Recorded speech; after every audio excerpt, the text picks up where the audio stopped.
نے گرانے کی،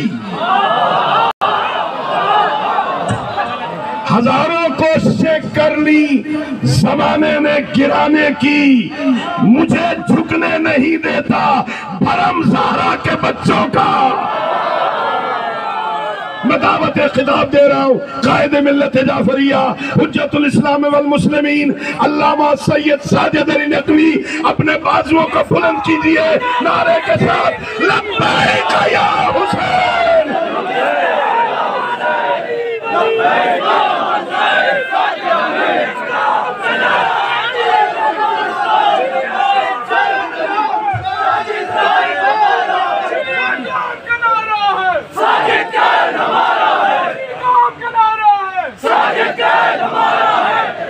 اعوذ باللہ من الشیطان۔ جان بھی قربان ہے، جان بھی قربان ہے، جان بھی قربان ہے۔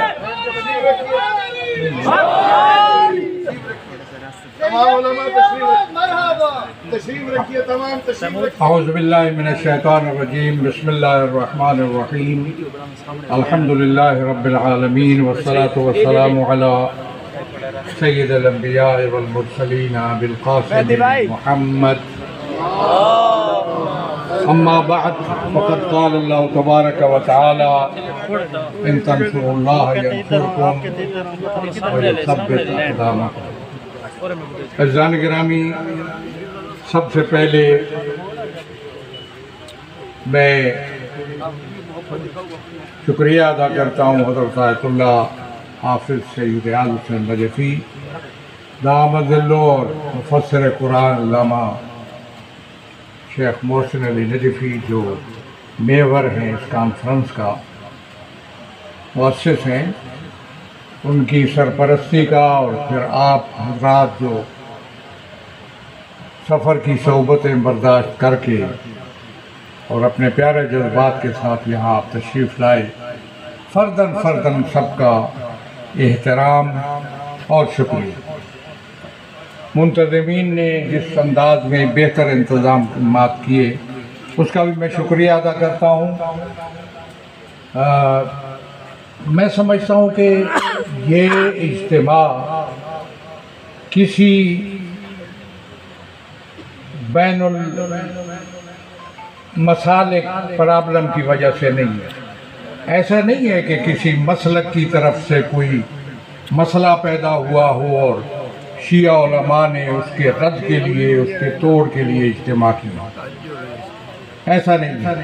یہ کسی مسلک کے خلاف یا کسی مسلک کے حوالے سے نہیں ہے، اور ہم کر بھی نہیں سکتے اس لیے کہ ہم بین المسالک اتحاد کے بانیوں میں سے ہیں۔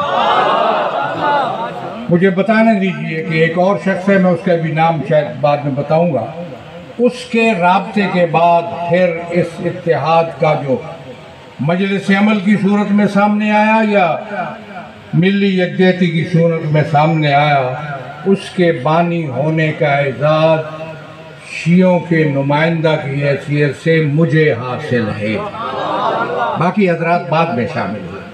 ان کا احترام، بالکل احترام، اور جب میں تاریخ بیان کروں گا ملی یکجہتی کی تو آپ کو بتاؤں گا کہ کیسے کیسے مراحل سے وہ گزرا، اور اس وقت بھی وہ اپنے مراحل پہ موجود ہے، وہ بھی موجود ہے اپنی جگہ پر متحدہ مجلس عمل، لیکن فعال نہیں ہے۔ لہٰذا یہ کسی مسلک کے حوالے سے اس کو نہ دیکھیے گا۔ ایک پرابلم پیدا ہوا، یہ پرابلم کہاں سے شروع ہوا؟ جب خوف پیدا ہوا کہ یہاں بھی کوئی ایسا انقلاب آ سکتا ہے جیسے ہمارے پڑوس میں آیا، ڈر لگا تو شیعوں کے خلاف ایک مہم شروع ہوئی شیعوں کے خلاف، گروہ پیدا کیے گئے، تکفیری، گڑے مردے اکھاڑے گئے، صدیوں پہلے کی کتاب خانے کریدے گئے، ان کے وسائل تھے، ان کے پاس وسائل تھے، ان کے پاس وہاں سے اٹھایا انہوں نے، اور اسی کے تسلسل میں پھر یہ تکفیری سلسلہ، اسی کے تسلسل میں پھر کچھ لشکر بنائے گئے۔ بھول جاتے ہو دوستو، میں طالبان کی حمایت نہیں کرتا، اور یہاں میں واضح کر دوں کہ یہ خارجہ پالیسی کا سٹیج نہیں ہے، ہم اپنی دوسری باتیں کر رہے ہیں، لیکن مت کسی پڑوسی ملک کے کسی نائب وزیر اعظم کے بارے میں یہاں بات ہمارے سٹیج سے نہیں ہونی چاہیے. میں موجود ہوں اس لیے کہ میں ابھی پاکستان کی پالیسی کو دیکھ رہا ہوں اور اس حوالے سے بھی پاکستان ہمیں احتیاط کرنی چاہیے. اور میں بحیثیت نمائندہ ولی فقی کے تحت جو حکومت قائم ہے اس کے رابطوں کو بھی مجھے دیکھنا ہے. مت بات کیجیے گا احتیاط سے. البتہ دوسرے حوالوں سے ان لشکروں کا نام کیوں نہیں لیتے؟ تو وہ لشکر جو بنا 33 دہشت گرد تنظیموں کو اس کی سروسیں دی گئیں، القاعدہ سے لے کر آگے تک. اس کا نام بتاؤ نا لوگوں کو. آپ کے اور ہمارے زمانوں پہ ان لشکروں کا نام ہونا چاہیے کہ جو شیعوں کے وہ تھے، لیکن وہ بھی ناکام ہوئے، سلسلہ ہوا. اب میں سمجھتا ہوں کہ تکفیریوں کو استعمال کی ایک تو بہانے کے طور پر استعمال کیا جاتا ہے کہ فلاں جی اعتراض ہے. کسی کو کیا اعتراض ہو سکتا ہے؟ میں پاکستانی ہوں، میرا حق ہے، میرا بنیادی شہری آزادیاں میں مجھے آئین مجھے حق دیتا ہے. میں کسی کے روکنے یا رکاوٹ ڈالنے سے وہ رک نہیں سکتی. وہ بہانا یا یہ جو چند بےہودہ لوگ بیٹھ کے کہتے ہیں کہ اذان کے بارے میں 76 کی PLD میں دیکھیے ہمارے حق میں وہ فیصلہ ہے. میں ادھر جاتا ہی نہیں ہوں. میں سمجھتا ہوں کہ ولایت امیر المومنین پر کوئی ایسا چیز نہیں آئی جس کی وجہ سے یہاں موضوع بنایا جاتا. بن گیا تو ٹھیک ہے، لیکن مسئلہ ہے کہ اس وقت شیعوں کے ساتھ جو زیادتیاں ہو رہی ہیں سرکاری اہلکاروں کے ذریعہ، میں کہتا ہوں رویے بدلنے پڑیں گے آپ کو. یہ رویہ قابل قبول نہیں ہے. میں کوئی دھمکی نہیں دیتا، میں مازارائی میں نہیں ہوں، میں غیر قانونی بات نہیں کرتا. ہم کل اس ملک کے حکمران بننے والے ہیں، مجھے ذمہ داری سے بات کرنا ہے. بن سکتے ہیں. اس لیے میں ابھی متوجہ کر رہا ہوں کہ رویے بدلو. یہ رویے اس حوالے سے پاکستان کے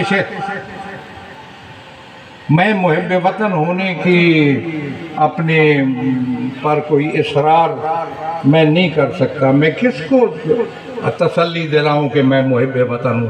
میں کسوٹی ہوں، میں پرکھوں گا لوگوں کو کہ کون محب وطن ہے. اس لیے مجھے اس بات کی اس طرف میں جاتا ہی نہیں ہوں. میں سمجھتا ہوں کہ رویے بدلنے پڑیں گے. اقدام کہہ رہا ہوں، اس سے بڑا اور اقدام کیا ہو سکتا ہے؟ اتنے بڑا اجتماع پاکستان بھر کے علماء کا، اس سے بڑا کوئی اقدام ہو نہیں سکتا. اس سے جو پیغام جائے گا ہم اس کو دیکھیں گے. جو پیغام جا رہا ہے اس اجتماع سے ہم اس کا جائزہ لیں گے اور پھر آئندہ کے لیے ہم پاکستان میں موجود ہیں. ہم اپنی سرنوشت کا فیصلہ ہم خود کریں گے اس ملک کے اندر، آئین کے اندر، قانون کے دائرے میں رہتے ہوئے. میں آئین و قانون کو سمجھتا ہوں اور آئین و قانون کی روشنی میں ہمیں حق ہے اس بات کا. یہاں پھر اور مسائل آ جائیں گے. ریلیاں نکلوائی گئیں تاکہ جھکایا جائے اور کوئی قانون سازی کی جائے. ان ریلیوں سے، ان حربوں سے کسی مکتب کو جھکانا میں سمجھتا ہوں کہ یہ غلط فہمی ہے اور غلط انداز ہے. اس انداز کو بھی بدلنا چاہیے. اور میں دوسرے لوگوں کو متوجہ کرتا ہوں کہ جو اس حوالے سے تشیع کے حقوق کے حوالے سے کوئی دوسری نظر رکھتے ہیں. مثلا مولانا بیان کر رہے تھے قوانین کی، اس میں بھی میں نے دیکھا ہے. اس لیے میں سمجھتا ہوں کہ یہ اقدام ہے، بہت بڑا اقدام ہے.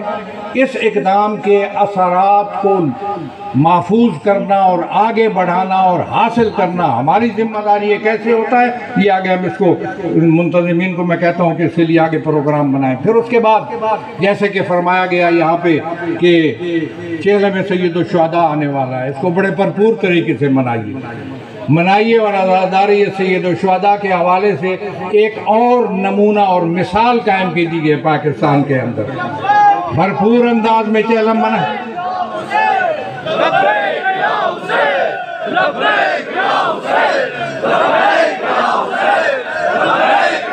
چہلم کو بڑے بھرپور انداز میں منانا ہم سب کی ذمہ داری ہے. یہ FIR اور یہ رکاوٹیں میں سمجھتا ہوں یہ حائل نہیں ہونی چاہیے. پورے جذبے کے ساتھ، پورے محبت کے ساتھ، پورے احترام کے ساتھ عزاداری سید الشہداء کو منایا جانا چاہیے. یہ کسی کے خلاف نہیں ہے، ہمارا بنیادی حق ہے. میں اسی پہ اختتام کرتا ہوں کہ مال اس اجتماع کا مال ہے وہ اعلامیہ جو پڑھا جائے گا اور وہ قراردادیں جو آپ پاس کریں گے. بہت شکریہ.